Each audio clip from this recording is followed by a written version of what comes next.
আমার ভাইরা, আমার নবীজি বললেন, সাহাবী চলে যাও, আমার আসহাবে সুফফার সদস্যগুলো, তাদের সাথে তুমি মিশে যাও। হাতে একটা কোরআন দিয়ে দিলেন। রাসূল বলছেন, সাহাবী তুমি কিছু বলতে চাও নাকি?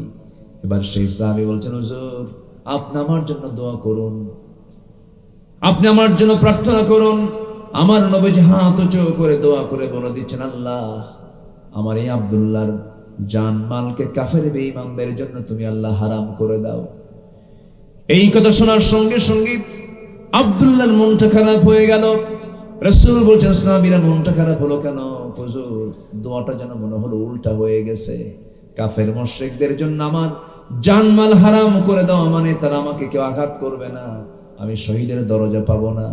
রাসূল বলছেন, আব্দুল্লাহ রে, দিন গ্রহণ করতে নিয়ে তোর চরম বেগ পেতে হয়েছে, দুনিয়া বিক্রি করে ঈমানটা রাখতে হয়েছে।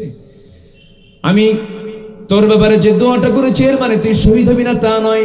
ওয়া ইম্মা তাআলা ফিরাশিহি, যদি কারো ভিতরে যদি শাহাদাতের তামান্না লালন হয়ে থাকে, তার মরণ যদি বিছানায় হয়, আল্লাহ রাব্বুল আলামিন তাকে শহীদের দরজা তারে দিয়ে দেন। জোরে কোন সুবহানাল্লাহ।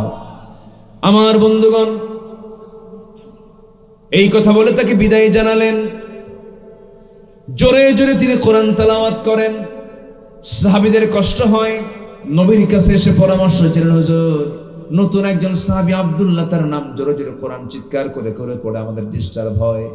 রাসূল বলছেন, ও আমার সাহাবীরা, আমার আব্দুল্লাহর তেলাওয়াতের ব্যাপারে তোমরা কেউ বাধা দিও না, কারণ আব্দুল্লাহর দিন গ্রহণ করতে নিয়ে দুনিয়াকে বিক্রি করে এরপরে দিনকে গ্রহণ করতে হয়েছে। জোরে কোন সুবহানাল্লাহ।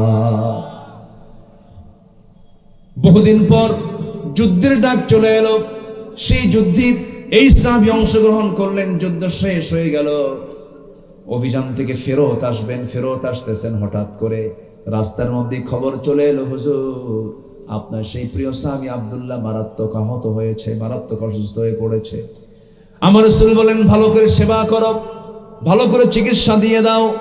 কিন্তু কয়েকটা দিন পরে আমার নবীর কাছে সংবাদ চলে এলো, হুজুর হাজারবার চেষ্টা করেছি, বহু যত্ন নিয়েছি, বাঁচানো গেল না। আপনার প্রিয় সাহাবী আব্দুল্লাহ আর দুনিয়াতে নাই, দুনিয়া থেকে বিদায় নিয়েছে, মৃত্যুবরণ করেছে। রাসূল বলছেন, সাহাবীরা রে, আমার আব্দুল্লাহর দুনিয়া থেকে তার বিদায় হয়ে গেল, তার জানাজার নামাজ পড়ানোর দায়িত্ব আমি কারো কাঁধে দেব না, আমি রাসূল নিজে তার জানাজার দায়িত্ব গ্রহণ করে নিলাম। কি বড় সৌভাগ্য দেখেন, কি বড় ভাগ্যবান। আমার নবীজি তার জানাজার দায়িত্ব গ্রহণ করলেন। জানাজা শুরু হয়ে গেছে, আমার রাসূল জানাজা পড়ায় দিলেন। জানাজা সম্পূর্ণ যখন হয়ে গেল, আমার নবীজি সাহাবে কেরামকে ডাক দিয়ে বলছেন, সাহাবীরা আমার আব্দুল্লাহর লাশটা কোথায় রাখবে, কবরটা কোথায় খনন করেছে? হুজুর ওই দুই পাহাড়ের পাদদেশে আমরা মাঝখানে আমরা তার কবরটা খনন করেছি। আমার রাসূল বলছেন, সাহাবীরা তোমরা কেউ আমার আব্দুল্লাহর লাশ কবরে রাখতে পারবে না, আমাকে কবরের সামনে নিয়ে যাও। কবরের সামনে নিয়ে যাওয়া হলো। আমার নবীজি কবরের দিকে তাকালেন, আমার নবীজির চোখে পানি চলে এলো। আমার নবীজি নিজে নামলেন, বিশ্বনবী নিজে নেমে বলছেন, আবু বকর আমার ডানে নামো, ওমর আমার বামে নামো। আমার নবীজি নামলেন, রাসূল নিজেকে আবেগ আপ্লুত হয়ে পড়লেন। আমার নবীজির চোখে লাল হয়ে গেল, চোখের কোনা বেয়ে বেয়ে টপ টপ করে পানি পড়ছে। হাতটা গায়ে দিয়ে বলছেন, সাহাবীরা রে, আমার প্রিয় আব্দুল্লাহর লাশটা তোমরা আমার হাতের উপরে তুলে দাও। হাতে নিলেন। এবার বলছেন, আবু বকর মাথাটা ধরো, ওমর পাটা ধরো। তিনজন মিলে কবরে শোয়া দিলেন। বুকের উপরে আমার রাসূল হাতটা রাখলেন। আমার নবীজি কাঁদা কাঁদা কণ্ঠে বলছেন, আরশের মালিক আল্লাহ, এই আব্দুল্লাহ আজ পর্যন্ত আমি তার প্রতি রাজি আছি, সন্তুষ্ট আছি, আল্লাহ তুমি তাকে মাফ করে দাও, তুমিও সন্তুষ্ট হয়ে যাও। এই দোয়া শেষ না হতেই একজন সাহাবীর সামনে দাঁড়িয়ে থাকে এক সাহাবী, সাদ বিন আবি ওয়াক্কাস নামে একজন সাহাবী চিৎকার মেরে বলছেন, আহারে এত বড় পোড়া কপাল, জীবিত সাদ না হয়ে যদি আজকে মৃত সাদ হয়ে যদি এই কবরের বাসিন্দা হতে পারতাম, জীবনটা ধন্য হয়ে যেত। জোরে বলি সুবহানাল্লাহ, আরো জোরে বলি সুবহানাল্লাহ। আমার বন্ধুগণ, আমার নবী যে কবরে নেমেছেন, ওই কবরে আবু বকর নেমেছেন, ওমরও নেমেছেন, বিশ্বের সেরা সেরা তিনজন মানুষ। ওই সাহাবী কত বড় ভাগ্যবান ভাইরে, আমার বন্ধুগণ, যারা সততা নিয়ে ঈমান নিয়ে যারা টিকে থাকবে, দুনিয়া তো সম্মান দিবেন, আখিরাতে নাজাত দিবেন, মুক্তি দিবেন, তিনি আমার কে? আল্লাহ। কোরআনের আলোকে উন্নত চরিত্র গঠনের জন্য 15টা চারিত্রিক গুণ আমি আজকে একটা একটা করে বলতে চাই। এর মধ্যে 1 নাম্বার হলো সততা, সত্যবাদিতা। জীবনের সকল জায়গায় বান্দাকে বলতে হবে। যে জায়গা থেকে আমি তেলাওয়াত শুরু করেছি, মহান রব্বুল আলামিন সূরাতুল আহজাবের শেষ দিক থেকে বলছেন, ইয়া আইয়ুহাল্লাযীনা আমানু তাকুল্লাহা ওয়া কুলু কাওলান সাদীদা ইউসলিহ লাকুম আ'মালাকুম ওয়া ইয়াগফির লাকুম যুনুবাকুম ومن يطع الله ورسوله فقد فاز فوزا عظيما জোরে বলুন আল্লাহু আকবার, আরো জোরে বলুন আল্লাহু আকবার। আমার ভাইরা, সততা মানুষকে ভালোর দিকে নিয়ে যায়। সেই ভালো বান্দা হলে পরে বান্দাকে জান্নাত পর্যন্ত নিয়ে যায়। মিথ্যা মানুষকে ধ্বংসের দিকে নিয়ে যায়, শেষ পরিণতি তার জন্য জাহান্নাম হয়ে যায়। এই পৃথিবীতে একজন মহামানব, যার ব্যক্তিগত জীবন, সামাজিক জীবন, পারিবারিক জীবন, রাজনৈতিক জীবন, সব জীবন তিনি পরিচালনা করেছেন, কিন্তু কোনোদিন তার মুখ থেকে অযাচিত একটা বাজে কথা, অতিরঞ্জিত কোনো শব্দ চয়ন, একটা মিথ্যা কথাও বের হয় নাই। সেই মহান ব্যক্তির নাম কি বলুন? মুহাম্মদ সাল্লাল্লাহু আলাইহি ওয়াসাল্লাম। এটা তো এমন একটা জায়গা, আপনি জানেন এই জায়গাটার গুরুত্ব কতটুকু? এতই গুরুত্ব যে গুনাহ মাফ হতে থাকে। আপনি এর চাইতে বড় আপনার কল্যাণ বয়ে আনবে এমন কোন জায়গা আপনি কোথায় পাবেন? একটু মেহেরবানি করে, একটু সবর ধরে আমার কথাগুলো একটু শোনার চেষ্টা করুন। 1 নাম্বার কেবল বলেছি, সততা, সত্যবাদিতা। এটা এমন একটা গুণ, আল্লাহ বলেন এই গুণ যদি তোমার মধ্যে এসে থাকে, আমি তোমার ভুল আমলগুলোকেও ঠিকঠাক করে দেব। জোরে কোন সুবহানাল্লাহ। জাতিকে উন্নত করার জন্য এই একটা গুণ যদি জাতির মধ্যে ঢুকায় দেওয়া হয়, একটা গুণ, এই জাতি ভালো হওয়ার জন্য আর কিচ্ছু লাগবে না, এই একটা গুণই যথেষ্ট। জোরে বলি সুবহানাল্লাহ। কিন্তু এখানেই বড় প্রবলেম, এত মিথ্যা কথা বলে। পুঠিয়ার মোড়ে মোবাইল ফোন নিয়ে কথা বলছে, ভাই আপনি কোথায়? আমি তো জাহান্নামের চৌরাস্তায়। এত মিথ্যাচার, বসতে উঠতে খাইতে শুধু মিথ্যা দিয়ে দিন পার হয়। এমন ইমানদার মনে হয় আমার দেশে নাই। আসতে বলবেন না, আছে না নাই? আমার দেশে নামাজি বেশি না ইমানদার বেশি? প্রশ্ন কিন্তু খুব জটিল, একটু ভালো করে কন। নামাজি বেশি না ইমানদার বেশি? ইমানদার বেশি, নামাজি কম। কেন বললাম জানেন? বুকে থাপড়ায় বলে, জানো নামাজ না পড়তে পারি, ইমান তো আছে। আছে কিনা বলেন? তাহলে আমার দেশে নামাজি বেশি না ইমানদার বেশি? ইমানদার বেশি। এগুলো করা যাবে না, এগুলো ঠকবাজি। নামাজ না পড়লে আপনার ইমানটা টিকে থাকবে কেমনে? কার উপরে থাকবে ইমানটা? বলে নামাজি নাই, তার কি ইমান টিকে থাকে? কেমনে থাকে? একটু কান লাগাবেন। একজন মহান ব্যক্তির কথা বলছিলাম, যার জীবনে একটা মিথ্যা মুখ থেকে বের হয় নাই। তিনি হচ্ছেন আমাদের আদর্শ, তিনি হচ্ছে আমাদের লিডার, তিনি হচ্ছেন আমাদের সকল কিছু। একদম উসওয়া হাসানা করে আল্লাহ পাক যাকে পাঠিয়েছেন, লাকাদ কানা লাকুম ফি রাসূলিল্লাহি উসওয়াতুন হাসানাহ। তিনি সকল কিছুর মডেল ছিলেন। দুনিয়ার সকল এতিমরা এমন কথা যেন না বলতে পারে, পৃথিবীর সেরা মানুষ এতিমদের অধিকার আদায় করবেন কেমনে? তিনি তো নিজে এতিম ছিলেন না, আল্লাহ পাক তাকে ডাবল এতিম করেছিলেন। জন্মের পর বিবাহ, জন্মের পর কে নাই? মা নাই। এতিমের অধিকার তিনি প্রতিষ্ঠা করেছিলেন। আমার নবীজি সকল দিক থেকে, সকল আদর্শের দিক থেকে সব কিছুকে মডেল করে আল্লাহ রাব্বুল আলামিন যাকে সিলেকশন করে বলছেন, ওয়ামা আরসালনাকা ইল্লা রাহমাতাল লিল আলামিন। জোরে বলুন আল্লাহু আকবার, আরো জোরে বলুন আল্লাহু আকবার। হে রাসূল, আমি আপনাকে গোটা জগৎবাসীর জন্য রহমত করে দুনিয়াতে পাঠিয়েছি। আমি হলাম রাব্বুল আলামিন, আপনি হচ্ছেন রাহমাতুল লিল আলামিন।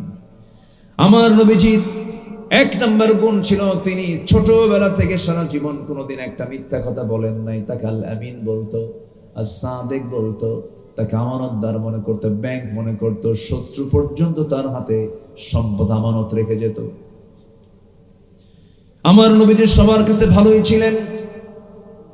নবুয়তের আগ পর্যন্ত মক্কার কোন কুরাইশ নবীর বিরুদ্ধে একটা মিথ্যাচার করার সাহস পায় নাই, কেউ তাকে খারাপ বলে নাই। কিন্তু আমার নবীর কাছে যেদিন ওহী নাজিল হয়েছে, কোরআন নামক কিতাব যখন নাজিল হয়ে গেছে, যারা সুদখোর, যারা মদখোর, একটা প্রশ্ন এখানে আসছে সুদের ব্যাপারে, বলবো বলবো বলবো বলবো।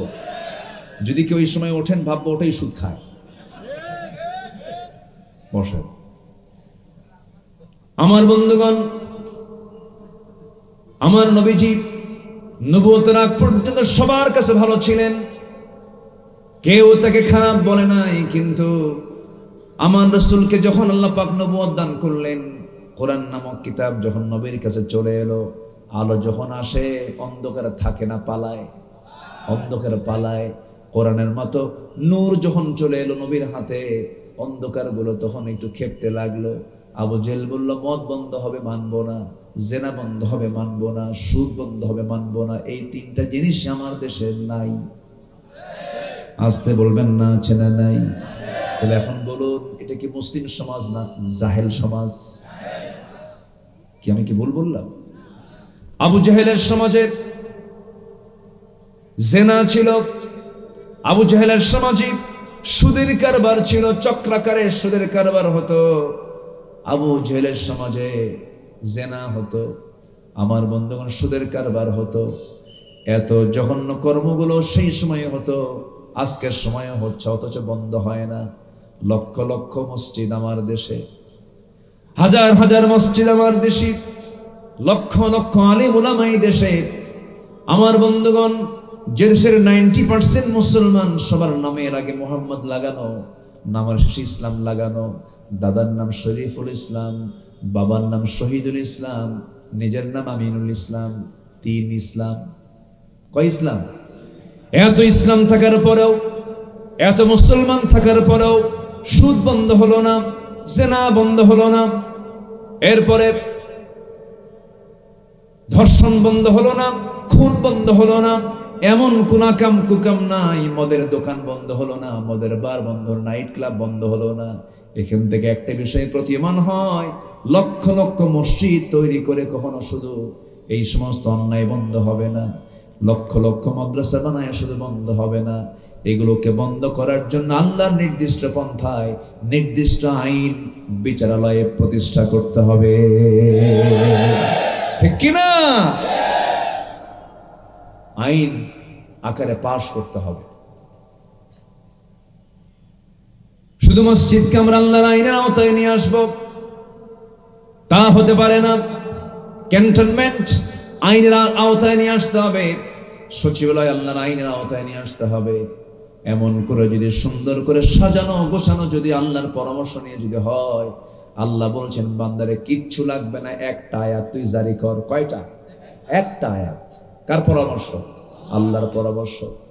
আল্লাহ রাব্বুল আলামিন বলেন, আল্লাযীনা ইম্মাক্কান্নাহুম ফিল আরদি আকামুস সালাহ ওয়া আতাবুস যাকাতা ওয়া আমারু বিল মা'রুফি ওয়া নাহাউ আনিল মুনকার ওয়ালিল্লাহি আকিবাতুল উমুর। জোরে বলুন আল্লাহু আকবার। এই জাগতিক জীবনে আমি যাদেরকে রাষ্ট্রীয় ক্ষমতা দান করব, তাদের জন্য বেশি কিছু লাগবে না, 4টা দফা, শুধু 4টা দফা। নাম্বার 1 হলো নামাজটা কায়েম করবে। নামাজ কায়েম মানে প্রধানমন্ত্রীর পিছনে মন্ত্রী পরিষদ নামাজ পড়বে, সচিবদের পিছনে তার নিম্ন পদস্থ কর্মকর্তারা নামাজ পড়বে, ডিসির পিছনে তার কর্মচারী নামাজ পড়বে, এসপির পিছনে ওসিরা নামাজ পড়বে। এইরকম করে গোটা জনপদের বিভিন্ন জায়গায় সেক্টরে প্রত্যেকটা অফিসে নামাজ এমন করে যখন জারি হয়ে যাবে, নামাজ কায়েমের পরিবেশ যখন চলে আসবে, যাকাত যদি আদায় করতে পারে, আল্লাহ বলছেন 4টা কাজ করবে, আমি আল্লাহ রহমতের দরজা সব আসমান জমিনের খুলে দেব। জোরে কোন সুবহানাল্লাহ। লাফাতাহনা আলাইহিম বারাকাতিম মিনাস সামাই ওয়াল আরদ, আসমান জমিনের বরকতের দরজা খুলে দেব। কার কথা? আসতে বলবেন না, কার কথা? তাহলে নামাজ শুধু পড়বো না নামাজ কায়েমের আন্দোলন করব? নামাজ কায়েমের আন্দোলন আমাকে আপনাকে, আন্দোলন কি একা হয়? একা করা যায়? কি করতে হয়? এক হতে হয়, সংঘবদ্ধ হতে হয়, জমাতবদ্ধ হতে হয়। সম্মানিত ভাইয়েরা, ইসলাম এমনি এমনি আসে নাই। বিশ্বনবী কি সম্মান তার! আল্লাহ পাক তার জন্য স্পেশাল ফ্লাইট করে, কি সম্মান আল্লাহ পাক রাত্রি ভ্রমণ করেন মক্কা থেকে সেই বাইতুল আকসা প্যালেস্টাইনে। আসরা বিআবদিহি লাইলাম মিনাল মসজিদিল হারাম ইলাল মসজিদিল আকসা। আমার রাসূলকে আল্লাহ পাক কি পরিমাণ সম্মান দিয়েছেন, আয়াতগুলো পড়লে দেখলেই বোঝা যায় কত সম্মানের নবী আমার নবী। যে রাসূল দিনের আলোতে সূর্যের নিচে হাঁটলে, প্রখর রোদে যদি রাসূলের কষ্ট হতো, আল্লাহ পাক একখণ্ড মেঘ সূর্যের নিচে দিয়ে রাখতেন। নবীজির শরীরের ঘামটা পর্যন্ত সুঘ্রাণ ছিল, ঘামগুলো নিয়ে সাহাবীরা কৌটার মধ্যে রেখে আতর হিসেবে ব্যবহার করতেন। এত সম্মান আল্লাহ পাক যাকে দান করেছেন, যার মর্যাদা এক কথা আল্লাহর পরে, সেই রাসূল কি তার নিজের বাপ দাদার ভিটায় থাকতে পেরেছিলেন? আজ থেকে থাকতে পেরেছিলেন? কোথায় গেছেন বলেন? কোথায় গেছেন বলেন? মদিনা। মদিনায় চলে গেছেন। কেন গেছেন, কি জন্য গেছেন, একটু প্রশ্ন করলে উত্তর খুঁজে পাওয়া যাবে কিনা বলেন? একটু খুঁজে বের করি। তিনি কেন মক্কা থেকে মদিনা ছাড়লেন, কেন যেতে বাধ্য হলেন, এর কারণটা কি? আমার নবীর সম্মান কত, অথচ সেই নবীর কোমর কুঁজো হয়ে গেছে, দুটো দাঁত ভেঙে ফেলা হয়েছে, গোটা শরীর থেকে রক্ত ঝরে ঝরে পায়ের তলার সাথে জুতার তলার জমাট বেঁধে গেছে। কেন, কি জন্য, কি কারণে? আমার বন্ধুগণ, এক লাইনে জবাব, লম্বা ইতিহাসের দিকে টানার সময় আজকে পাবো না। এক কথাই জবাব, সেটা হলো আমার আল্লাহ, আমার রাসূলকে আল্লাহ রাব্বুল আলামিন যে অর্ডার দিয়ে দুনিয়াতে পাঠিয়েছেন, যারা পারেন ঠোঁট মিলিয়ে বলুন, হুয়াল্লাযী আরসালা রাসূলাহু বিল হুদা ওয়া দীনিল হক লিইয়ুযহিরাহু আলাদ-দীনি কুল্লিহি ওয়া কাফা বিল্লাহি শাহীদা। জোরে বলুন আল্লাহু আকবার। সকল দলের উপরে, সকল দিনের উপরে আল্লাহর দ্বীনকে বিজয়ী করার জন্য আল্লাহ রাব্বুল আলামিন তাকে দুনিয়াতে পাঠিয়েছিলেন। বদর পাড়ে দিয়েছেন, উহুদ পাড়ে দিয়েছেন, খন্দক পাড়ে দিয়েছেন। নবী তার নিজের জীবদ্দশায় তিনি ৮৬টি যুদ্ধ পরিচালনা করেছেন। আমার নবীজি নিজেই তিনি সদা অনেক যুদ্ধের তিনি নেতৃত্ব পর্যন্ত দিয়েছেন।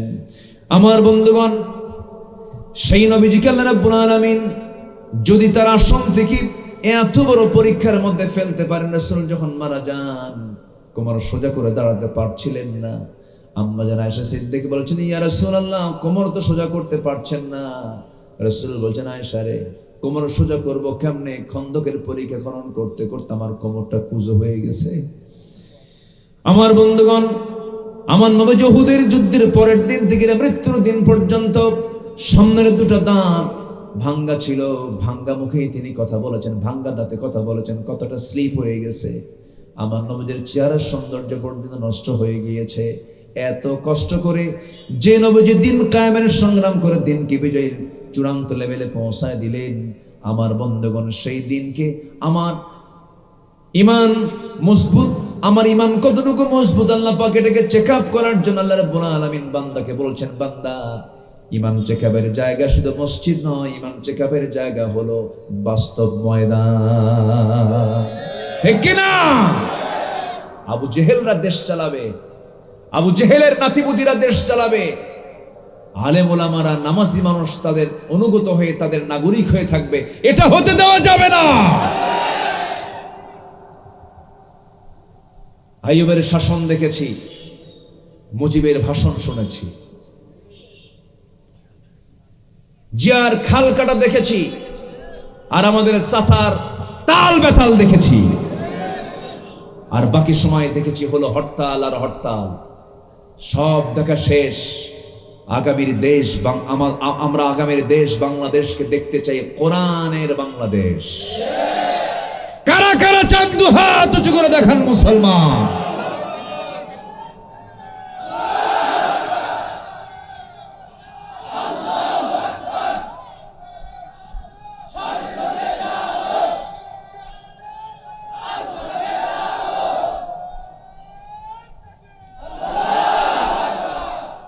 আল্লাহ কবুল করেন, জোরে বলি আমিন, আরো জোরে আমিন।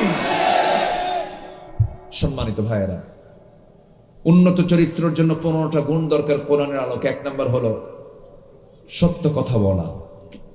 রাজি আছেন তো সবাই? সবাইকে রাজি আছেন? স্ত্রীর সামনে কি মিথ্যা কথা বলবো না সত্য কথা বলবো? কিছু সময় কিছু জায়গায় যুদ্ধের ময়দানে আমি কি শত্রুকে সত্য কথা বলবো? বলেন, সত্য কথা বলবো? কি বলবো? যা হবে তার কি উল্টা বলতে হবে, বিপরীতটা বলতে হবে। এটা হচ্ছে যুদ্ধের কৌশল। ওই জায়গায় মিথ্যা কথা বলা জরুরি, আপনি মিথ্যা কথা বলতে হবে ওই জায়গায়। কিছু জায়গা আছে সেখানে মিথ্যা বলতে হবে।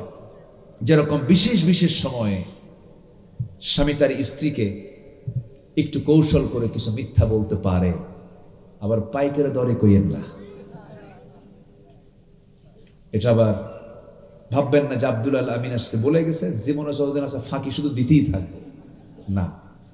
এটা হচ্ছে হায়ার অ্যান্টিবায়োটিক। এটা হায়ার অ্যান্টিবায়োটিক। এটা জীবনে 2-1 বার দেওয়া যেতে পারে। খুব রাগ করেছে স্ত্রী, তোমার সংসার করবই না। মেয়েদের মধ্যে এই জাতীয় কথা, প্রান্তিক কথা কম আসে না বেশি আসে? কম আসে না বেশি আসে? পুরুষরাও কম না, কিছু পুরুষও আছে বেজুত, ধৈর্য নাই বললেই চলে। এক মহিলা কয়েকদিন আগে আমাকে ফোন দিয়ে বলে, হুজুর একটা কথা, প্রশ্ন কি, আমার স্বামী সকালেও তালাক দেয়, সন্ধ্যাও তালাক দেয়, আমি কি আসি না নাই? তাহলে এটা যদি হয় অবস্থা এটা কেমন হলো? সম্মানিত ভাইয়েরা, হয়তো রাগ করে বউ প্ল্যান করতেছে আমি চলেই যাবো বাবার বাড়ি, আমি তোমার সঙ্গে সংসার করবো না, থাকো তোমার সংসার নিয়ে, তোমার বাচ্চা কাচ্চা নিয়ে থাকো, গেলাম চলে গেলাম। খুব চূড়ান্ত অবস্থা কাজ করছে। সেই সময় আস্তে করে ডাক দিবেন, ময়না, অথবা একটা কিছু ডাক দিলেন, ডাক দিয়ে বসায় দিয়ে বললেন, তুমি কি চাও? আগামীকাল তোমার জন্য আমি ঢাকা যাচ্ছি, আমি তোমার জন্য দেশ ট্রাভেলস টিকিট বুকিং করেছি। আছে নাকি এদিকে? ও, তাহলে তোর নাম কমনই পড়ছে বলা হয়। আচ্ছা, আমি ঢাকা গিয়ে তোমার জন্য একদম পেটা আপন জুয়েলার্স থেকে 2 ভরি স্বর্ণের চেন কিনবো, পুরান ঢাকায় গিয়ে চামড়ার 1 জোড়া জুতা কিনবো, নারায়ণগঞ্জ গিয়ে তোমার জন্য আমি একটি সুন্দর শাড়ি কিনবো, অথবা 3 পিস কিনবো, অথবা জামা কিনবো। দেখবেন এতটুকু বয়ান দেওয়ার সঙ্গে সঙ্গেই ব্যাগ হাতের থেকে পড়ে গেছে, মুখে একটা মুচকি হাসি মেরে বলে, সত্যি আনবা তো? দেখবেন সব ক্লিয়ার। পরে কিচ্ছু দিবেন না, গুনাহ হবে না।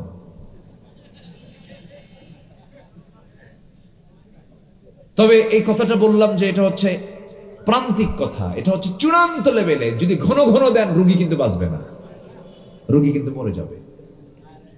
মানে কথার ব্যাপারে কথা বলছি তো, এই জন্য কোন কোন জায়গায় বলা যায় এটাও একটু বলে নিলাম। সংসার জীবনে বহু কিছু হয়, হয় না? হয়। প্রশংসায় বেশি খুশি হয় পুরুষ মানুষ না মহিলা মানুষ? পুরুষ মানুষ না মহিলা মানুষ? পুরুষকে বেশি প্রশংসা করলে পুরুষ মাইন্ড করে, ওর মতলব কি, এত প্রশংসা করে কেন? ঠিক আছে না? ওর মতলবটা কি? পুরুষ মানুষ কিন্তু বেশি প্রশংসা পেলে ও সন্দেহ করে, ওর মতলব কি দেখ। কিন্তু নারীর যদি প্রশংসা করা হয় দেখবেন যে ও ফুলতে ফুলতে আকাশে উঠে গেছে। তাই তো, আমি তো তাই তো। এটাই চলেছে 16 বছর। মমতাজ গান গায় আর আমাদের নেত্রী মুস্কি মুস্কি হাসি মারে, ঠিক কিনা? শুধু তেল মারা রাজনীতি দেখেছি আমরা ওই সমস্ত নোংরা দৃশ্য দেখতে চাই না। সংসদ হবে কার্যকর, অপ্রয়োজনীয় অতিরঞ্জিত কোন শব্দ চয়ন আমরা আর জাতি দেখতে চাই না আমরা, ঠিক কিনা?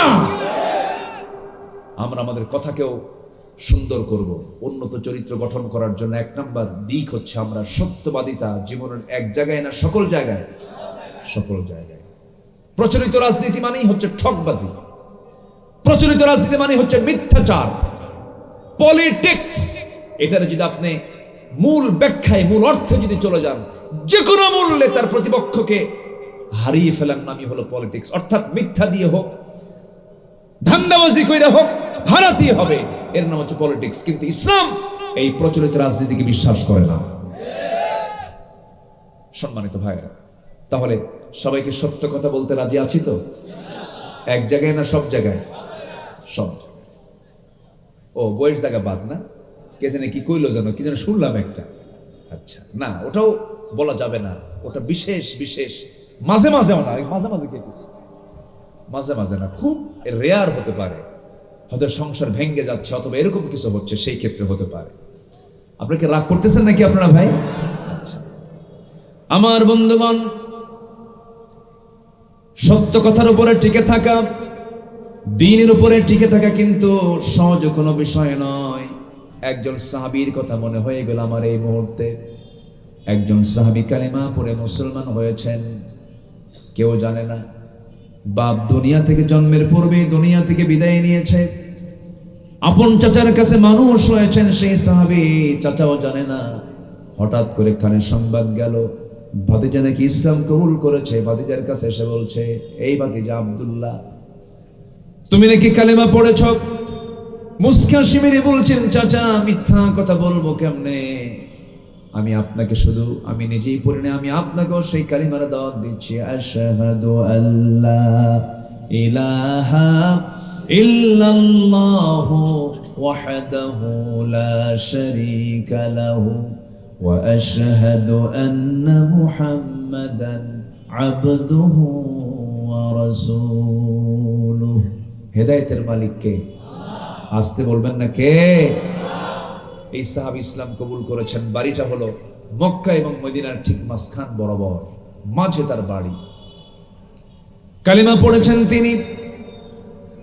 চাচা এবার বলে ফেললো, ভাতিজা তোর এত বড় সাহস, আমি তোকে তিলি তিলি কত কষ্ট করে আমার সম্পত্তি তোকে দিয়েছি, ধীরে ধীরে বড় করেছি, আর আমার বাপ দাদার ধর্মের চুনকালি মেরে নতুন দিন তুই গ্রহণ করলি, আমি তোকে বাঁচাবই না। ভাতিজা বলছে, চাচা আপনি আমাকে কি করবেন জানি না, তবে আমার জীবনের শেষ নিঃশ্বাসেও থাকবে আমার একমাত্র আল্লাহর নাম। যেরকম সুবহানাল্লাহ। চাচা খেপে গিয়ে বলছে, তুই কি জানিস দিনটা না ছাড়লে তোর কত বড় ক্ষতি হয়ে যাবে? কি চাচা, কি ক্ষতি হবে বলো? সঙ্গে সঙ্গে বলছে, সমস্ত সম্পত্তিগুলো আমি তোর থেকে জোর করে নিয়ে নেব। ভাতিজা বলছে, চাচা জোর করে নেওয়ার দরকার নাই, ঈমান নামক যে দৌলতটা পেয়েছি, আপনি আপোষে আমার যত সম্পত্তিগুলো আছে আমি আপনাকে দলিল করে দিলাম, এক্ষুনি আপনারা দিয়ে দিলাম, বিনিময়ে আমি কখনো ঈমানটা বিক্রি করতে পারবো না। চাচা খেপে গেল, রেগে গেল, এক পর্যায়ে থাপ্পড় মেরে জমিনে ফেলে দিয়া গায়ের জামাটা পর্যন্ত খুলে নিল, এমনকি পরে চূড়ান্ত লেভেলে গিয়া পরনের লুঙ্গিটা পর্যন্ত খুলে ফেলে উলঙ্গ করে ঘর থেকে বের করে দিয়েছে। সাহাবী করলেন কি, সোজা মার দরজায় গিয়ে করাঘাত করে বলছে, মা দরজাটা খোলা, আমার দিকে তাকাইও না, ঈমান এনেছি, হক গ্রহণ করেছি, সত্য গ্রহণ করেছি, এই অপরাধে আমার চাচা আমার শরীর থেকে শুধু কাপড় নয় লুঙ্গিটা পর্যন্ত খুলে নিয়েছে। ও মা দেখো তো ঘরের ভিতরে কোনো কাপড় আছে নাকি? এক খণ্ড চাদর তার মুখের উপরে নিক্ষেপ করলেন। মা চাদরটা দিয়া কোনো মতো সদর ডেকে বলছে, মা আমার দিকে তাকায়ও না, আমি আর কোনো দরবারে যাব না, আমি আর কোথাও থাকবো না। আমার মন হাজার বার করে টানতেছে, নবীর সামনে না যাওয়া পর্যন্ত আমার মন প্রশান্ত হবে না। সাহাবী রাতের আধারে রওনা দিলেন। প্রচন্ড শীতকাল সেই সময়, সামান্য শুধু সতরটা ঢেকে নিয়া সাহাবী রওনা দিয়েছেন মদিনার পানে। নবীর কাছে গিয়ে পৌঁছলেন, ফজর হয়ে গেল। নবীজি তাকে দেখতে পেলেন, সালাম বিনিময় হলো। রাসূল তাকে এমন অবস্থায় হাত পা কাঁপতেছে, ভিতরে চলে গেলেন, জুব্বা দুইটা বের করলেন, বের করে বলছেন, ও যুবক তাড়াতাড়ি কাপড় পরো, কি হয়েছে তোমার, সম্পূর্ণ ঘটনা খুলে বললেন। আমার রাসূল বলছেন, তোমার চাচা তোমাকে বস্ত্রহীন করেছে, আমি বিশ্বনবী, আমি তোমাকে আমার গায়ের জুব্বা তোমারে দান করে দিলাম। একটু আস্তে বলেন সুবহানাল্লাহ, একটু জোরে বলেন সুবহানাল্লাহ। সত্যকে গ্রহণের ফলাফল আল্লাহ পাক ভালো করতে পারেন কিনা বলেন? অবশ্যই পারেন। সত্যের উপরে টিকে ছিল যারা, আজকে স্বাধীন চেতা হয়ে বাংলার জমিনে তারা কথা বলছে, ঠিক কিনা বলেন? কারোর সামনে মাথা নত করেনি। আল্লামা সাঈদী একটা ইতিহাস, মাথা নত করেননি। তাকে বারবার প্রস্তাব দেওয়া হয়েছে, প্রপোজ করা হয়েছে, বলুন আমি আর রাজনীতি করব না, আমি আমার রাজনৈতিক জীবন থেকে আমি অবসর নিলাম, শুধু একটা বার বলুন। উনি হাসি মুখে সব উড়িয়ে দিয়ে বলেছেন, শহীদ হওয়ার জন্য আমি সাঈদী প্রস্তুত আছি। শহীদ হয়েছেন, দুনিয়া থেকে বিদায় নিয়েছেন। আমার 100% আমার কাছে মনে হয় এদেশে উনি একজন বড় আল্লাহওয়ালা মানুষ ছিলেন, পরহেজগার মানুষ ছিলেন। নচেত 25 বছর আগের অঙ্ক এখন মিলে কেমনে? উনি বলেছিলেন, এমন একটা সময় আসবে পালানোর জন্য একটা ইঁদুরের গর্ত খুঁজে পাবা না। সেই মানিক মিয়া একটা ইঁদুরের গর্ত খুঁজে না পেয়ে কি কলার পাতায় শুয়েছিল যে আল্লামা সাঈদীর বিরুদ্ধে ফাঁসির রায় দিয়েছিল। সম্মানিত ভাইয়েরা, আজ থেকে 20-25 বছর আগে যিনি বলেছিলেন, গোড়ায় নাড়া দাও, গোড়ায় নাড়া দেবে 12 কোটি তৌহিদি জনতা, মামু বাড়ি দিল্লি গিয়ে পড়বা। দিল্লি গিয়ে পড়েছে। উনি বলতে পারতেন লন্ডনে পড়বা, বলতে পারতেন ওয়াশিংটনে পড়বা, বলতে পারতেন বার্লিনে পড়বা। কোন সিটির নাম না নিয়ে তিনি নিলেন হচ্ছে দিল্লির নাম, কারণ দিল্লিতেই পড়তে হবে, ঠিক কিনা? সম্মানিত ভাইয়েরা, এই সমস্ত ব্যক্তিগুলো তারা ঈমান নিয়ে টিকে ছিলেন। ঈমান নিয়ে, সততা নিয়ে যারা টিকে থাকবে তারা দুনিয়াতেও অমর, আল্লাহর কাছেও তারা সম্মানী থেকে যাবে। আমরা কারো কাছে মাথা নত করবো না, মাথা নত করবো একমাত্র কার কাছে? আল্লাহর কাছে। আমার ভাইরা, আমার নবীজি বললেন, সাহাবী চলে যাও, আমার আসহাবে সুফফার সদস্যগুলো, তাদের সাথে তুমি মিশে যাও। হাতে একটা কোরআন দিয়ে দিলেন। রাসূল বলছেন, সাহাবী তুমি কিছু বলতে চাও নাকি? এবার সেই সাহাবী বলছেন, হুজুর আপনি আমার জন্য দোয়া করুন, আপনি আমার জন্য প্রার্থনা করুন। আমার নবীজি হাত উঁচু করে দোয়া করে বলে দিচ্ছেন, আল্লাহ আমার এই আব্দুল্লাহর জান মালকে কাফের বেঈমানদের জন্য তুমি আল্লাহ হারাম করে দাও। এই কথা শোনার সঙ্গে সঙ্গে আব্দুল্লাহর মনটা খারাপ হয়ে গেল। রাসূল বলছেন, সাহাবীরা মনটা খারাপ হলো কেন? হুজুর দোয়াটা যেন মনে হলো উল্টা হয়ে গেছে। কাফের মুশরিকদের জন্য আমার জানমাল হারাম করে দাও, মানে তারা আমাকে কেউ আঘাত করবে না, আমি শহীদের দরজা পাবো না। রাসূল বলছেন, আব্দুল্লাহ রে, দিন গ্রহণ করতে নিয়ে তোর চরম বেগ পেতে হয়েছে, দুনিয়া বিক্রি করে ঈমানটা রাখতে হয়েছে। আমি তোর ব্যাপারে যে দোয়াটা করেছি এর মানে তুই শহীদ হবি না তা নয়। ওয়া ইম্মা তাআলা ফিরাশিহি, যদি কারো ভিতরে যদি শাহাদাতের তামান্না লালন হয়ে থাকে, তার মরণ যদি বিছানায় হয়, আল্লাহ রাব্বুল আলামিন তাকে শহীদের দরজা তারে দিয়ে দেন। জোরে কোন সুবহানাল্লাহ। আমার বন্ধুগণ, এই কথা বলে তাকে বিদায় জানালেন। জোরে জোরে তিনি কোরআন তেলাওয়াত করেন। সাহাবীদের কষ্ট হয়, নবীর কাছে এসে পরামর্শ চাইলেন, হুজুর নতুন একজন সাহাবী আব্দুল্লাহ, তার নাম জোরে জোরে কোরআন চিৎকার করে করে পড়ে আমাদের ডিস্টার্ব হয়। রাসূল বলছেন, ও আমার সাহাবীরা, আমার আব্দুল্লাহর তেলাওয়াতের ব্যাপারে তোমরা কেউ বাধা দিও না, কারণ আব্দুল্লাহর দিন গ্রহণ করতে নিয়ে দুনিয়াকে বিক্রি করে এরপরে দিনকে গ্রহণ করতে হয়েছে। জোরে কোন সুবহানাল্লাহ। বহুদিন পর যুদ্ধের ডাক চলে এলো। সেই যুদ্ধে এই সাহাবী অংশগ্রহণ করলেন। যুদ্ধ শেষ হয়ে গেল, অভিযান থেকে ফেরত আসবেন, ফেরত আসতেছেন, হঠাৎ করে রাস্তার মধ্যে খবর চলে এলো, হুজুর আপনার সেই প্রিয় সাহাবী আব্দুল্লাহ মারাত্মক আহত হয়েছে, মারাত্মক অসুস্থ হয়ে পড়েছে। আমার রাসূল বলেন, ভালো করে সেবা করো, ভালো করে চিকিৎসা দিয়ে দাও।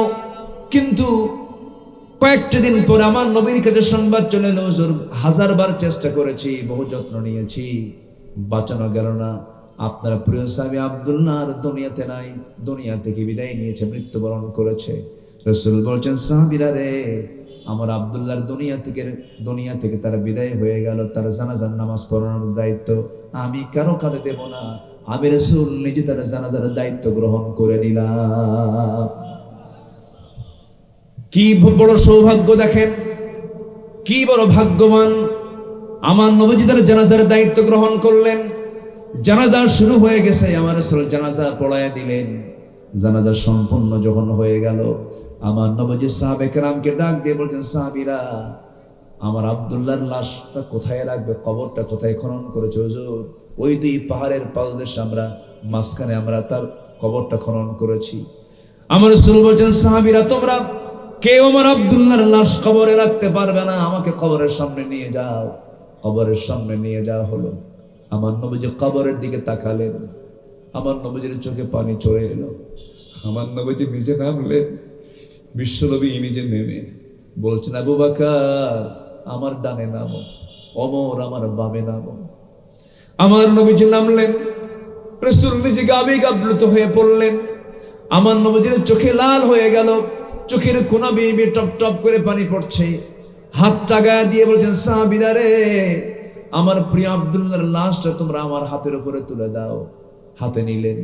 এবার বলছেন, আবু বকর মাথাটা ধরো, ওমর পাটা ধরো। তিনজন মিলে কবরে শোয়া দিলেন। বুকের উপরে আমার রাসূল হাতটা রাখলেন। আমার নবীজি কাঁদা কাঁদা কণ্ঠে বলছেন, আরশের মালিক আল্লাহ, এই আব্দুল্লাহ আজ পর্যন্ত আমি তার প্রতি রাজি আছি, সন্তুষ্ট আছি। আল্লাহ তুমি তাকে মাফ করে দাও, তুমিও সন্তুষ্ট হয়ে যাও। এই দোয়া শেষ না হতেই একজন সাহাবীর সামনে দাঁড়িয়ে থাকে এক সাহাবী, সাদ বিন আবি ওয়াক্কাস নামে একজন সাহাবী চিৎকার মেরে বলছেন, আহারে এত বড় পোড়া কপাল, জীবিত সাদ না হয়ে যদি আজকে মৃত সাদ হয়ে যদি এই কবরের বাসিন্দা হতে পারতাম, জীবনটা ধন্য হয়ে যেত। জোরে বলি সুবহানাল্লাহ, আরো জোরে বলি সুবহানাল্লাহ। আমার বন্ধুগণ, আমার নবী যে কবরে নেমেছেন, ওই কবরে আবু বকর নেমেছেন, ওমরও নেমেছেন, বিশ্বের সেরা সেরা তিনজন মানুষ। ওই সাহাবী কত বড় ভাগ্যবান ভাইরে। আমার বন্ধুগণ, যারা সততা নিয়ে ঈমান নিয়ে যারা টিকে থাকবে, দুনিয়া তো সম্মান দিবেন, আখিরাতে তো নাজাত দিবেন, মুক্তি দিবেন, তিনি আমার কে? আল্লাহ। চারিত্রিক গুণাবলী মোট কয়টা বলতে চেয়েছি বলুন? 15টা চলছে। কয় নাম্বার বলেন? বলেন কয় নাম্বার চলতেছে? 1 নাম্বারে চলছে, আরো আছে কয়টা বলেন? 14টা। বলেন তো, একটু সময় লাগবে না ভাই? একটু লাগুক সময়, একটু লাগুক, আর কিছু সময়। নাম্বার 2 হলো চরিত্রকে সুন্দর করার জন্য। নাম্বার 2 হলো আমানতদারিতা টিকে রাখতে হবে। আমানতদারিতা কখনো নষ্ট করা যাবে না। ইন্নাল্লাহা ইয়া'মুরুকুম আন তু'আদ্দুল আমানাতি ইলা আহলিহা ওয়া ইযা হাকামতুম বাইনান নাসি আন তাহকুমু বিল আদল ইন্নাল্লাহা নি'মা ইয়া'ইযুকুম বিহি। জোরে বলুন আল্লাহু আকবার। তোমরা আমানতকে পরিপূর্ণ করো, আমানত নষ্ট করো না, আমানতের তোমরা কোনো খেয়ানত করো না। মুমিনের যতগুলো গুণ থাকবে, এর মধ্যে শ্রেষ্ঠ একটা গুণ হলো আমানত রক্ষা করা। মোটামুটি আল্লাহ পাক একটা সূরার শুরুতে মুমিনের 7টা গুণের কথা বলেছেন, এবং আল্লাহ নিজে ওয়াদা করছেন, এই 7টা গুণ থাকবে যার, আমি আল্লাহ তাকে জান্নাতুল ফিরদাউসের মালিক বানায়া দেব। সবাই মনোযোগ দিয়ে কথাগুলো শুনুন, কান লাগান, বোঝার চেষ্টা করুন। আল্লাহ রাব্বুল আলামিন বলেন, قد أفلح المؤمنون الذين هم في صلاتهم خاشعون والذين هم عن اللغو معرضون والذين هم للزكاة فاعلون والذين هم لفروجهم حافظون জোরে বলুন আল্লাহু আকবার। 7টা গুণ আছে যার, জান্নাতুল ফেরদাউস আছে তার। নাম্বার 1 হলো নামাজকে সুন্দর করা, নাম্বার 2 হলো জিহ্বাকে বিশ্রাম দেওয়া, বাজে কোনো কথা না বলা, মিথ্যার সঙ্গে না থাকা, নাম্বার 3 হলো যাকাত ঠিকমতো আদায় করা, নাম্বার 4 হলো লজ্জাস্থানের হেফাজত করা।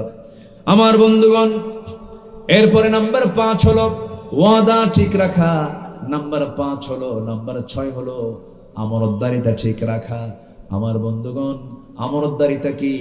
স্বামীর কাছে স্ত্রী একটা কি বলেন, আসতে কয়, বলেন বলেন বলেন। কর্মচারীর কাছে কর্মকর্তার মালিকের মালামালগুলো কি বলেন, আমানত। আমার বন্ধুগণ, আমানতদারিতা বিশাল একটা বিষয়।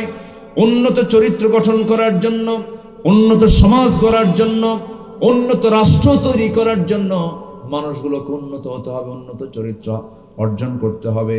1 নাম্বার সত্যবাদিতা, নাম্বার 2 হলো আমানতদারিতা। রাষ্ট্রের দায়িত্ব পালন করে, এটা একটা কি বলেন, বলেন বলেন বলেন বলেন। রাষ্ট্রের কথা আসলে একজন সাহাবীর কথা বারবার মনে পড়ে যায়, তার নাম হলো ওমর। আল্লাহু আকবার বলেন। এক ফকির আসছে তার কাছে ভিক্ষা চাইতে, কি চাইতে বলেন, ভিক্ষা চাইতে আসছে। দরজায় এসে ডাকছে, দরজা খুলে না। কিছুক্ষণ দেখলেন, দেখার পরে ওই ফকিরটা ডাক দিয়ে আবার চলে যাচ্ছেন। ওমরে ফারুক এসে পিছন থেকে ডাক দিয়ে বলে, মহিলা দরজায় ডাকলা, সময় আসার আগে তুমি চলে গেলে, এর কারণটা কি? ফকিরটা বলতেছে, আমিরুল মুমিনিন, সাহায্যের জন্য আপনার বাড়িতে এসে দেখি আমি যত ফকির তার চাইতে বেশি ফকির আপনি। আমার ভাইয়েরা, একই কাপড় তিনি বারবার পরতেন, একই কাপড় তিনি ঘোরাফেরা পড়তেন, এক একজন এক এক রকমের ছিলেন। আবার ইমামে আজম আবু হানিফার কথা মনে হলো আমার এই মুহূর্তে। কাপড়ের দোকানদার ছিলেন, প্রত্যেকটা ওয়াক্তে সুন্দর সুন্দর কাপড় পরতেন, নতুন নতুন কাপড় পরতেন। প্রশ্ন করা হলো, আবু হানিফা, এমন বিলাসী জীবন অর্জন করার কি দরকার বলো? আবু হানিফা বলতেন, কাপড়ের মালিক আল্লাহ বানাইছে, প্রত্যেকটা ওয়াক্তে আমি যখন নামাজে দাঁড়াই আমার কাছে মনে হয় আমার আল্লাহ আমার সামনে কথা দাঁড়ায়া দাঁড়ায়া কথা বলতেছেন। জোরে কোন সুবহানাল্লাহ। সাইয়েদনা ওমর ফারুক রাদিয়াল্লাহু তাআলা আনহু খুব সিম্পল লাইফ জীবন যাপন করেছেন, সীমিত খাবার খেয়েছেন। যদি কেউ দামি খাবার নিয়ে আসছে বলতেন, আমাকে যে দামি খাবার খাওয়াচ্ছ, তোমরা যে আমার জন্য খাবারগুলো বানায় নিয়ে আসছো, আমার জনগণ কি এগুলো খায় নাকি? না, যে খাবার আমার জনগণ পায় না অমর, সেই খাবার কখনো জিহ্বায় মুখে নেবে না। একটু একটু বসে, আমি কি শেষ করে দেব? আলোচনা চালাবো? ভাইজান কি একটু কষ্ট দিচ্ছি, উনি আমাকে বলেছেন আমিও যাব। এই তা 10-15 মিনিট আমরা থেকে দোয়াটা করে যাই, কেমন কেমন বলেন, কেমন বলেন বলেন, ঠিক আছে না ইনশাআল্লাহ? আমার বন্ধুগণ, ওমর ফারুক রাদিয়াল্লাহু তাআলা আনহু কি মানুষ ছিলেন! আল্লাহু আকবার বলি, আল্লাহু আকবার। কি মানুষ ছিলেন! আমানতদারিতার মূর্ত প্রতীক ছিলেন তিনি। আমার বন্ধুগণ, সাইয়েদনা ওমর ফারুক রাদিয়াল্লাহু তাআলা আনহু রাষ্ট্রের দায়িত্ব পালন করছেন।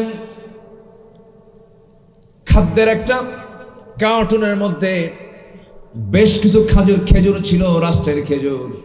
সেই খেজুরের কার্টুন থেকে তার ছোট্ট ছেলে একটা খেজুর তুলে নিয়ে মুখে বাচ্চাটা তুলে নিয়েছে। ওমর ফারুক রাদিয়াল্লাহু আনহু এই দৃশ্য দেখে চট করে দৌড় মেরে গিয়া ওই ছোট্ট বাচ্চার মুখ থেকে ওই খেজুরটা বের করে সেই কার্টুনের মধ্যে রেখে দিয়ে বলছে, মায়ের সন্তান মায়ের কোলে যাও, এমন ভাবে রাষ্ট্রের খাবার তুমি মুখে নিতে পারবা না। মার কাছে গিয়া চিৎকার করে কান্না করে করে বাবার বিরুদ্ধে কথা বলতেছে ছোট্ট বাচ্চা। মার মনটা খারাপ। সাইয়েদনা ওমর ফারুক চলে আসলেন। স্ত্রী বলছেন, আমিরুল মুমিনিন, ছোট্ট বাচ্চা তো, আমরা না একটা খেজুর কমে নিতাম, মুখের মধ্যে নখ ঢুকায় কোনদিন শক্ত করে বের করে দেয় নাকি? আপনি কেমন পাষাণ আচরণ করেছেন? ওমর ফারুক বলছেন, কলিজার টুকরা আমার প্রাণপ্রিয়া স্ত্রী রে, আল্লাহর কসম করে বলি সন্তানগুলোকে ভালোবাসি, মহব্বত করি আমি, কোনো সন্দেহ নাই। কিন্তু ও যে খেজুরটা মুখে নিয়েছে, ওই খেজুরটা আমি আমার অংশে যে খেজুরগুলো পাবো সে অংশের মধ্যে যে ওই খেজুরটা আমি পাবো তার গ্যারান্টি কি? এই গ্যারান্টি নাই মনে করেই আমি বন্টনের আগে আমি একটা খেজুর আমার সন্তানের মুখে দিতে রাজি নই। এটার নাম কি বলেন? আমানত। এটার নাম হলো আমানত। সঠিক বিচার করা কি? বলেন বলেন বলেন বলেন বলেন। আমানত। একজন খলিফা ছিলেন, একজন বিচারপতি ছিলেন, যিনি দুইজন খলিফার বিরুদ্ধে পর্যন্ত রায় দিতেও ভয় পান নাই। তিনি হচ্ছেন কাজী শুরাইহ ইবনুল হারিস আল কিন্দি রাহমাতুল্লাহ আলাইহি। সাইয়েদনা আলী তার নিজস্ব চিহ্নিত একটা লৌহ বর্ম ছিল, সেই লৌহ বর্মটা হেরে যায়, এক ইহুদি পেয়ে যায়। ইহুদির হাতে দেখলেন কিন্তু চিহ্নটা আছে। সাইয়েদনা আলী বলছেন, ইহুদি এই লৌহ বর্মটা আমার তোমার হাতে কেন? ইহুদি বলছে, এটা আমার লৌহ বর্ম। আপনারা একটা কথা বিশ্বাস রাখবেন, এই পৃথিবীতে সবচেয়ে বড় মিথ্যুক আর ধোঁকাবাজ জাতির নাম হলো ইহুদি। আসতে কোন কেন? ওরা যা করে, যা দেখায়, তার সম্পূর্ণ উল্টা চরিত্র হচ্ছে ওদের চরিত্র। সম্মানিত ভাইয়েরা, যদিও যুদ্ধ বিরতি হয়েছে, যুদ্ধ কি হয়েছে? বিরতি। যুদ্ধ থামেনি, কিন্তু যুদ্ধ কি? বিরতি। ওয়ার্ল্ড মানে বিশ্ব রাজনীতির কিছু ভাষা আছে, এর মধ্যে একটা ভাষা হলো যুদ্ধ থামেনি, কিন্তু যুদ্ধ কি হয়েছে? বিরতি। নতুন করে হয়তো বা কোনো নাটক হয়তো সাজাতেও পারে, ওদের তো নাটক সাজানোর কোনো শেষ নাই। সম্মানিত ভাইয়েরা, এই ইহুদি জাত রাসূলকে কষ্ট দিয়েছে, অনেক কষ্ট দিয়েছে। সেই এক ইহুদির হাতে সাইয়েদনা আলীর সেই লৌহ বর্ম পড়ে গেল, চিহ্নিত লৌহ বর্ম। সাইয়েদনা আলী বলেন, এটা আমার। ইহুদি কয়, না এটা আমার। কেন এটা আমার? অথচ তিনি সেই সময় খলিফাতুল মুসলিমিন। ইহুদি বলল, তাহলে কার হবে এটা? এটা আমরা কোর্টে রায় নিয়ে নেব। কোর্ট পর্যন্ত চলে গেল। ইহুদি একজন খলিফাকে নিয়ে গেছে কোথায়? কোর্টে, আদালতে নিয়ে গেছে। উনি বলেন, ঠিক আছে, আদালতেই চলো। আদালতের বিচারপতি হঠাৎ করে দেখি তিনি দাঁড়ায় বলছেন, আমিরুল মুমিনিন, আপনি এখানে কেন? কে? দেখো, ইহুদি আমারে মামলা দিছে, লৌহ বর্মটা আমার, আর সে বলে আমার। একটা চিহ্নিত লৌহ বর্ম, এই যে আমার চিহ্ন এটা।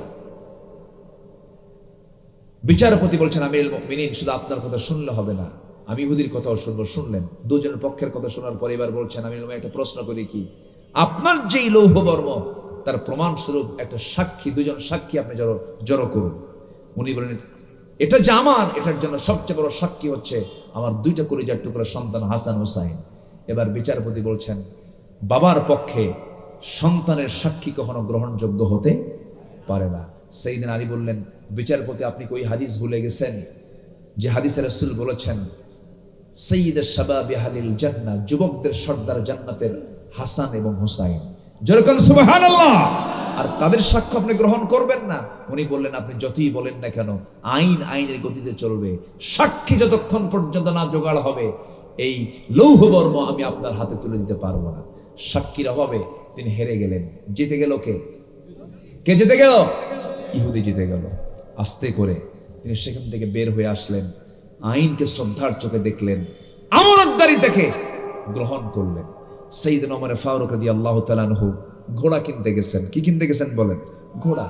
সে ঘোড়া কিনতে গিয়ে ঘোড়া কিনেছেন, লেনদেন হয়ে গেছে, ঘোড়া হাতে নিয়েছেন, লাগামটা হাতে নিয়ে ঘোড়ার পিঠে চড়েছেন, টাকা দিয়ে লেনদেন শেষ। বাড়ির পথে যেতেই মাঝ পথে চারটা পা অকেজ হয়ে নিচে পড়ে গেল, উনিও পড়ে গেলেন। রাগ উঠে গেছে একদম 100 ডিগ্রি। সাহাবীর নাম কি বলেন? নামটা শুনলে কি মনে হয়? নরম সরম মনে হয় না গরম মনে হয়? মহা গরম। ওমরে ফারুক বললেন, এটা একটা কাজ করলো, ঘোড়া বিক্রেতা আমাকে অকেজো ঘোড়া দিল। উল্টে চলে গেছেন, গিয়ে বলছেন, এই ঘোড়াওয়ালা, ঘোড়া নাও, টাকা দাও।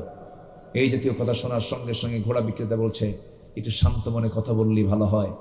ক্রয় বিক্রয়ের যে চুক্তি, ক্রয় বিক্রয়ের যে সিস্টেম পদ্ধতি, আমি কি ভঙ্গ করেছি? না, কিন্তু তুমি আমাকে অকেজো ঘোড়া দিয়েছো, বাড়িতে যেতে পারলাম না। এখন ঘোড়া বিক্রেতা বলছে, না, আমি আপনাকে সুস্থ ঘোড়া দিয়েছি, আপনার কাছে অসুস্থ হয়েছে, আমি ঘোড়া ফেরত দিতে পারবো না। এক পর্যায়ে ঘোড়াওয়ালা বলছে, তাহলে আপনার কথাও থাক, আমার কথাও থাক, চলুন আমরা আদালতে চলে যাই। একটা সামান্য ঘোড়া বিক্রেতার মামলায় অর্ধ পৃথিবীর শাসক ওমরে ফারুক চলে গেছেন আদালতে। চেয়ারে বসে আছে বিচারপতি, ওমরে ফারুককে দেখা মাত্র দাঁড়ায় বলতেছে, আপনি এখানে কেন? কে আমারে মামলা দিছে? ও আমারে মামলা দিছে। ঘোড়া দেয়, ঘোড়া আমাকে অসুস্থ ঘোড়া দিয়েছে, আমাকে টাকা ফেরত দেয় না। দুপক্ষের কথা শুনে এবার বিচারপতি বলছেন, আমিরুল মুমিনিন, আপনি আজকে আদালতে এসেছেন, আপনার কথাও শুনলাম, আবার ওই ঘোড়া বিক্রেতার কথাও শুনলাম। যতটুকু বুঝতে পেরেছি, আজকের মামলার রায়টা আপনার পক্ষে না গিয়ে ওই ঘোড়াওয়ালার পক্ষে চলে যাবে। একটু বুঝাইয়া দিন। মুসকি হাসি মেরে ওমরে ফারুক একটু বুঝাইয়া দিন। এবার বলছেন, আপনি আমার সঙ্গে যেমন করে এখন সুস্থ দেহে কথা বলছেন, এই সুস্থ দেহ নিয়ে বাড়ি ফিরবেন, তার কোনো গ্যারান্টি আছে নাকি? না, গ্যারান্টি নাই। তাই যদি হয় আমিরুল মুমিনিন, ঘোড়া আপনি টাকা দিয়ে কিনেছেন, আপনার মালিকানায় চলে আসছে। আপনার মালিকানা আসার পর ঘোড়া অসুস্থ হয়ে এসে 4টা পা জমা পড়ে আছে। এই ঘোড়াটা এই অপবাদ দিয়ে আপনি ঘোড়া বিক্রেতাদের কাছে দিতে পারবেন না, লাভ লস আপনাকে মানতে হবে, ঘোড়াটা আপনারই হবে। সাইয়েদনা ওমর ফারুক একটা শব্দ উচ্চারণ করলেন না, কিচ্ছু বললেন না, বাড়িতে ফিরে আসেন। পরের দিন মাজলিসে শুরার বৈঠকে করলেন কি, সমস্ত মন্ত্রী পরিষদগুলোকে ডাক দিয়ে বললেন, শোনো আমার ভাইয়েরা, একজন বিচারপতি পাইছে, সে আমানতদারিতা নিয়ে বিচার করে। আমি ওমরকে দেখে না, আমি ওমরকে না দেখে আইনকে দেখে। আইনের গতিতে সে চলতে থাকি। এত সুন্দর রায় সে দিয়েছে আমার বিরুদ্ধে, আমি তাকে আঞ্চলিক বিচারপতি না বানায় আমি তাকে চিফ জাস্টিসের পদ দিয়ে দিলাম। যেরকম সুবহানাল্লাহ। কিসের কারণে বলেন? কিসের কারণে? আমানতদারিতার কারণে। আমার বন্ধুগণ, আমার ভাইয়েরা, এই দুনিয়া ছেড়ে আমিও চলে যাব, আপনিও চলে যাবেন। কেউ বাঁচার জন্য আসি নাই, দুনিয়া থেকে বিদায় নেব আমি। কিন্তু উন্নত চরিত্র নিয়ে যদি আল্লাহর সামনে দাঁড়াতে পারি, আমার নবীজির সুপারিশের প্রয়োজন আছে না নাই? বলেন, আসতে বলবেন না, আছে না নাই? রে ভাই, রাসূলকে আমরা সব সময়ের জন্য কাছে টানবো। রাসূল কেমন করে কথা বলেছেন, রাসূল কোন দল করেছেন, রাসূল কোন চেতনাকে লালন করেছেন, রাসূল কিসের আন্দোলন করেছেন, রাসূলকে নিয়ে একটা আমরা ভাবনায় চলে যাব, ভাবনার জগতে চলে যাব। রাসূলকে বোঝার চেষ্টা করব আমরা। যে বান্দা রাসূলকে যত বেশি বুঝতে পারবে, ওই বান্দা আল্লাহর তত বড় নৈকট্য হাসিল করতে পারবে। জোরে কোন সুবহানাল্লাহ।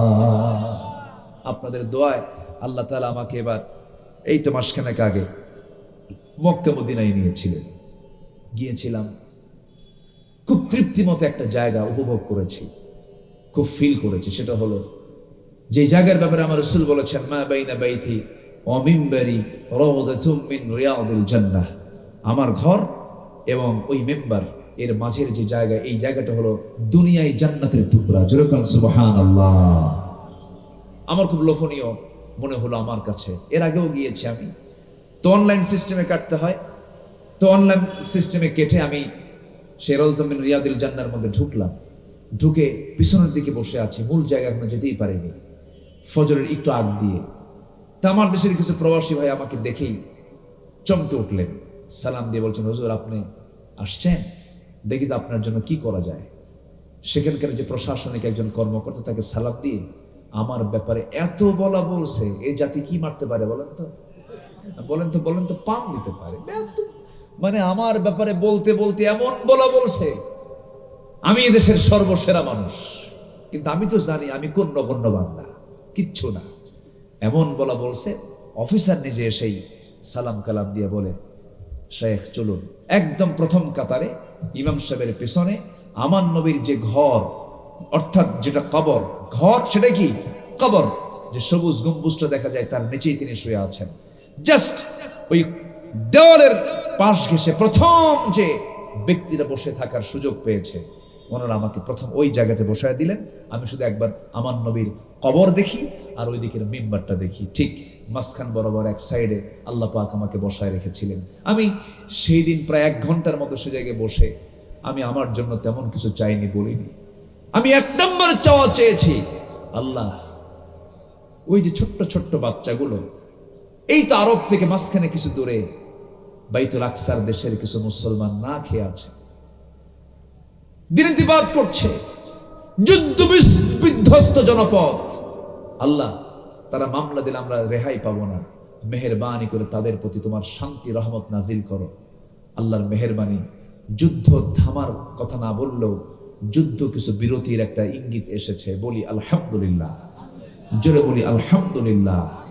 সম্মানিত ভাইয়েরা, শুধু এতটুকু বলতে চাই, যদি আজ মুসলমান যদি এই উন্নত চরিত্র নিয়ে রাসূলকে যদি আদর্শ লালন করে দিনকে মেনে সততার সঙ্গে যদি সামনের মঞ্জিলে পৌঁছার যদি চিন্তা করত, বিজয় গোটা পৃথিবীতে মুসলমানদেরই হতো, ঠিক কিনা?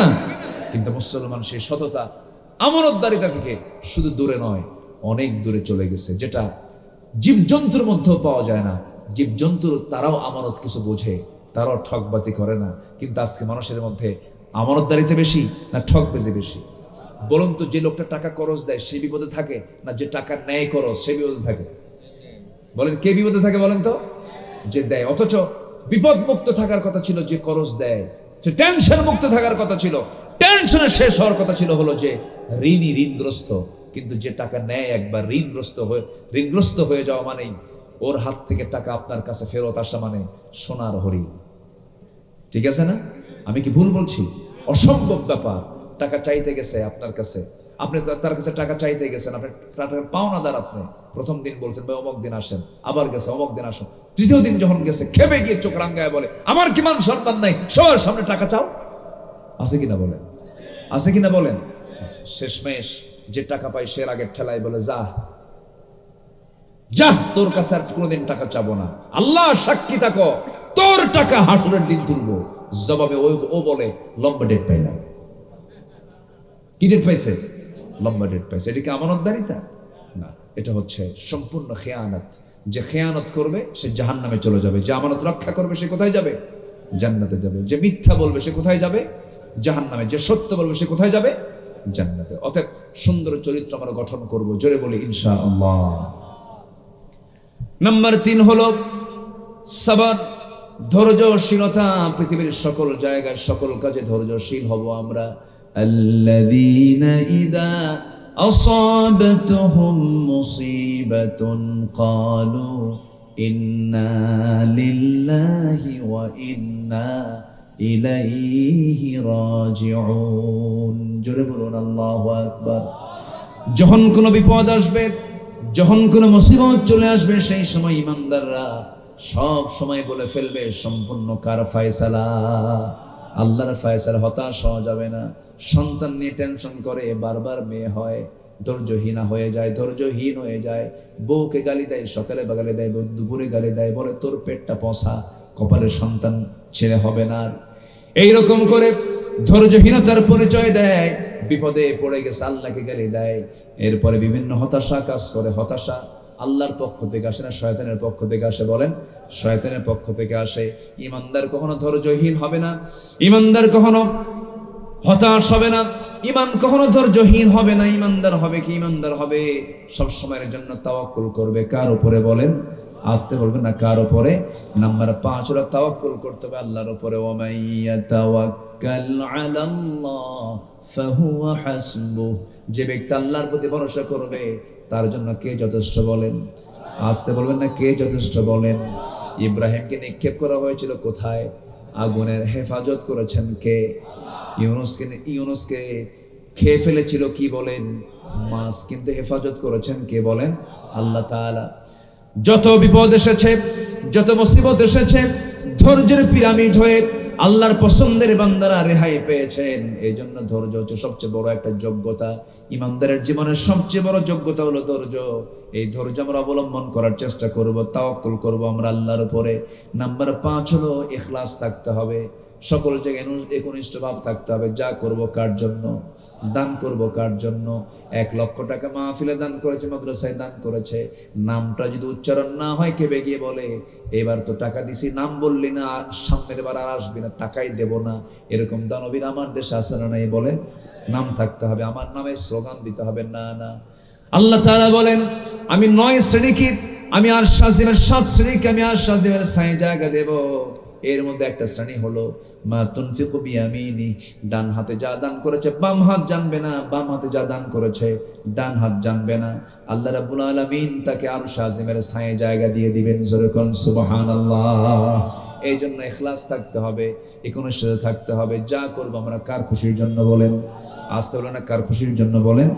যারা পারেন ঠোঁট মিলিয়ে বলুন وما أمروا إلا ليعبدوا الله مخلصين له الدين নাম্বার 6 হলো আদালত এবং ন্যায় বিচার। আদালতটা ঠিক রাখতে হবে, বিচারটা ঠিক রাখতে হবে। কুনু কাওয়ামিনা লিল্লাহি শুহাদা বিল কিসত। জোরে বলুন আল্লাহু আকবার। নাম্বার 7 হলো তওবা করা, ক্ষমা করা। আমার বন্ধুগণ, এখানে যারা বসে আছেন মনে হয় জীবনে কারো একটা গুনাহ নাই।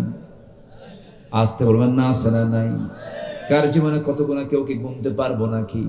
অগণন গুনাহ হয়ে গেছে আমাদের জীবনে, কত গুনাহ করছে আমরা নিজেরাও জানি না। তবে এই গুনাহগুলোকে আল্লাহ রাব্বুল আলামিন মাফ করার জন্য একটা পন্থা, একটা ফরম্যাট রেখে দিয়েছেন। তার নাম হলো তওবা, তার নাম হলো ক্ষমা, ইস্তেগফার করা। তওবা, ক্ষমা যদি কোনো বান্দা করে আল্লাহ রাব্বুল আলামিন তার আগের সমস্ত গুনাহগুলো মাফ করে দেন। যেরকম সুবহানাল্লাহ। জীবনটা উন্নত হয়ে যাবে, চরিত্র উন্নত হয়ে যাবে। পাপ করেছে এই পাপ আর জীবনে পাপ করব না, ভুল করেছে আর জীবনে ভুল করব না, চুরি করেছে আর জীবনে চুরি করব না, ডাকাতি করেছে আর জীবনে ডাকাতি করব না। তওবার মতো তওবা করে ফিরে আসবেন, আল্লাহর জান্নাত আপনাকে ডাকতেছে। জোরে বলে সুবহানাল্লাহ।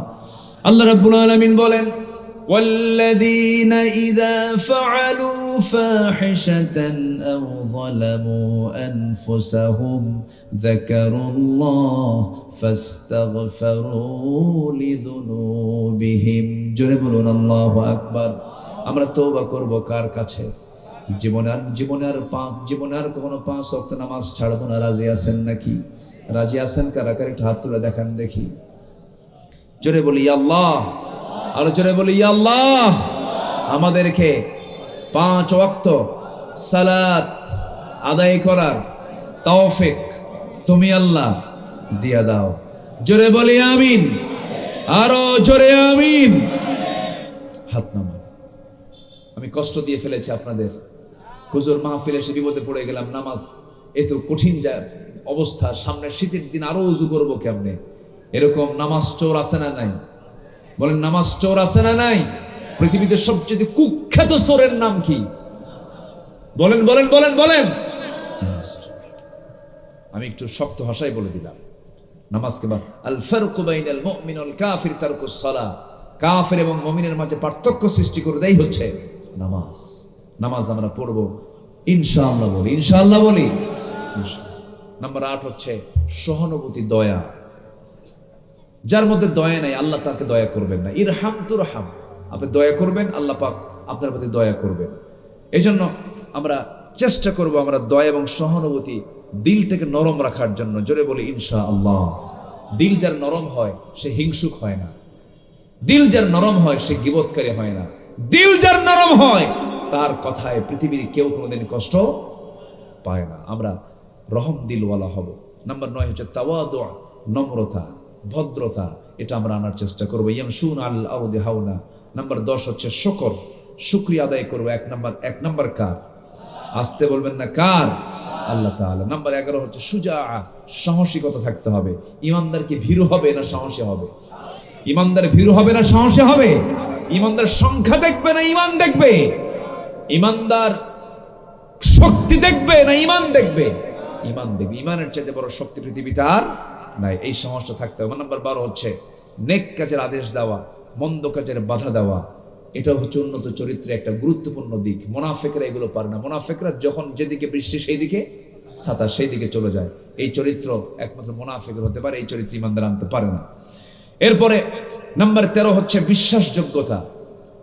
বিশ্বাসযোগ্যতা হতে হবে। আপনাকে যেন মানুষ ট্রাস্ট করে, আপনার ব্যক্তিত্ব আপনার মাঝে ফুটে তুলতে হবে। ইমানদারের 1 নম্বর দিক হচ্ছে শাখসিয়ত থাকবে, তার ব্যক্তিত্ব থাকবে। ইমানদার কখনো ব্যক্তিত্বহীন হতে পারে না।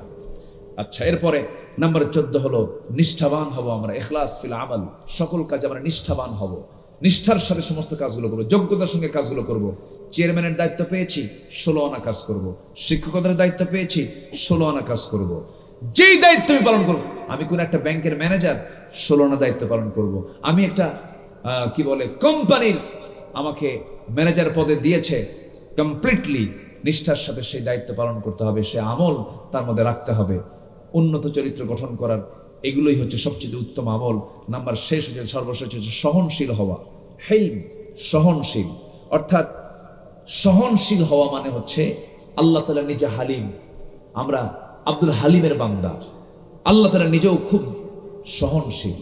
এই যে ধরেন আকাম কুকাম গুলো হয়, আল্লাহ কি অ্যাকশনে যান? সহজে যান?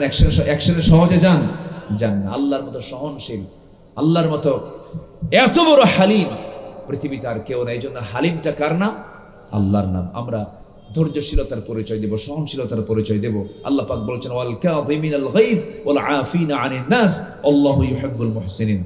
এই 15টা উন্নত চরিত্র আমরা আমাদের জীবনে উপস্থিত করার চেষ্টা করব। জোরে বলি আমিন। সবার বাড়িতে মা বোন আছে না নাই বলুন তো? আছে। পর্দা করা কি? আরো জোরে, আরো জোরে। বোরকা পরা ফরজ না পর্দা করা ফরজ? বলেন, বোরকা পরা ফরজ না পর্দা করা ফরজ? আমার দেশে বোরকা পরা ফরজ আছে, কিন্তু পর্দা ফরজ নাই। খালাতো ভাই, মামাতো ভাই, চাচাতো ভাই, দুলা ভাই, ভিতরে ফিটফাট, ভিতরে সব সদরঘাট। ভিতরে কি সদরঘাট, বাইরে ফিটফাট, ভিতরে কোনো পর্দা নাই না। যেই বাড়িতে দেবরের সঙ্গে পর্দা হয়, যেই বাড়িতে ভাসুরের সঙ্গে পর্দা হয়, যে বাড়িতে খালাতো ভাই, মামাতো ভাই, দুলা ভাইয়ের সঙ্গে পর্দা হয়, ওটাই হচ্ছে কমপ্লিট সলিড পর্দা। আমার কথা কি বোঝা গেল? শালির হুন্ডায় কি বলে, দুলাভাইয়ের হুন্ডায় শালি চড়ে না, এমন শালি মনে হয় রাজশাহী জেলায় নাই। হ্যাঁ, আছে।